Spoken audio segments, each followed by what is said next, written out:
নাজমুল ইসলাম সান ARD থেকে আপনি লিখেছেন, কোরবানির জন্য লাইভ ওয়েট মেশিন দিয়ে কোরবানির পশু ক্রয় করা কি জায়েজ হবে? লাইভ ওয়েট মেশিন দিয়ে কোরবানির পশু আপনি কিনতে পারেন এটার ন্যায্যতা নিশ্চিত করার জন্য। গোষ্ঠটা আমার উদ্দেশ্য না, কিন্তু আমি ন্যায্য মূল্য পাচ্ছি কিনা জাস্ট এটা অনুমান করার জন্য আপনি এটা করলেন, তা হতে পারে। কিন্তু আপনি নিছক গোস্তটাই মুখ্য, আমার গোস্ত বাজারে কত, তাইলে আমি এই কোরবানি গরু করবো না ছাগল করবো, আমার লস পড়ছে, দাম বেশি পড়ছে, এরকম উদ্দেশ্য থাকলে সেটা জায়েজ হবে না।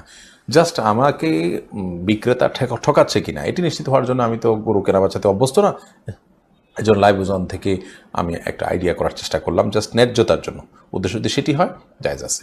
এরপরে আফিয়া ইবনাত আনিসা আপনি আইডি থেকে লিখেছেন, আমার শ্বশুর বাড়িতে যদি আমার ফুফাতো মামাতো খালাতো ভাইয়েরা বেড়াতে আসে, সেক্ষেত্রে কি আমি তাদেরকে সালাম দেওয়া সাধারণত কথাবার্তা বলাও না জায়েজ হবে? বর্তমান পরিস্থিতিতে এমন যে কোনো কথা না বললে মাইন্ড করে বসবে। প্রথমত অন্য কারোর দিয়ে খোঁজখবর নেবেন, যে ভিতরতে কাউকে দিয়ে বলবেন যে আমি সালাম জানিয়েছি, কেমন আছেন জিজ্ঞেস করছেন, এভাবে কথোপকথন করবেন বাচ্চাদের মারফত অন্যদের মারফত।